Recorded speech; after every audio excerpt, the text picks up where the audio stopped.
समाचार अब तक, सत्य का साहस।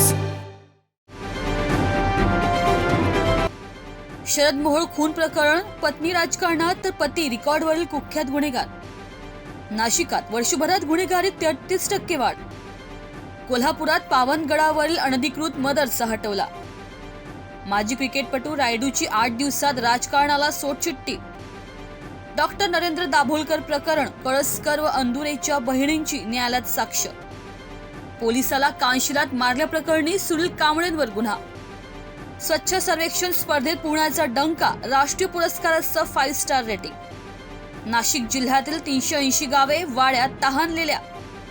महावितरण गो ग्रीन योजनेत पुणे विभागात सोलापूर तिसरे। तेलंगणेत ट्रकची ऑटो रिक्षाला धडक, लहान मुलासह 5 ठार। तृणमूल काँग्रेसचे नेते शंकर आध्ये यांना ईडीकडून अटक। कोल्हापुरात नागाव येथे ऑटो गॅरेजला शॉर्ट सर्किटने आग। 12 जानेवारीपासून साखर परिषद, नितीन गडकरी, शरद पवार राहणार उपस्थित। सांगलीत शाळेतून परतताना 2 बहिणींना कारने उडवले, एकीचा मृत्यू। कोल्हापुरात वर्षात 21.68 कोटींच्या एवजांवर चोरट्यांचा डल्ला।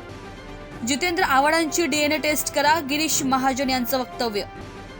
प्रशासकीय इमारतींची कामे दर्जेदार करा, उपमुख्यमंत्री अजित पवार यांचा सल्ला।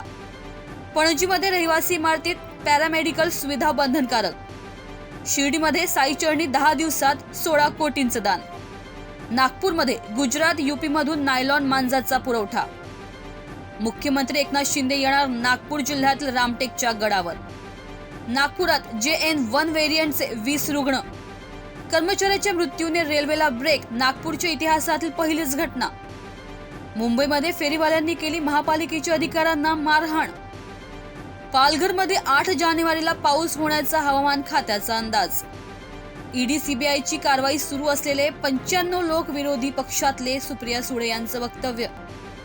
हॉर्न वाजवल्याचा राग, पुण्यात तिघांची भर रस्त्यात मारहाण, तरुणाचे 3 दात पाडले। गुजरातचा वृद्धी दर देशाहून अधिक, सर्वात वेगवान विकास साधणाऱ्या राज्यांपैकी एक।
समाचार अब तक, सत्य का साहस।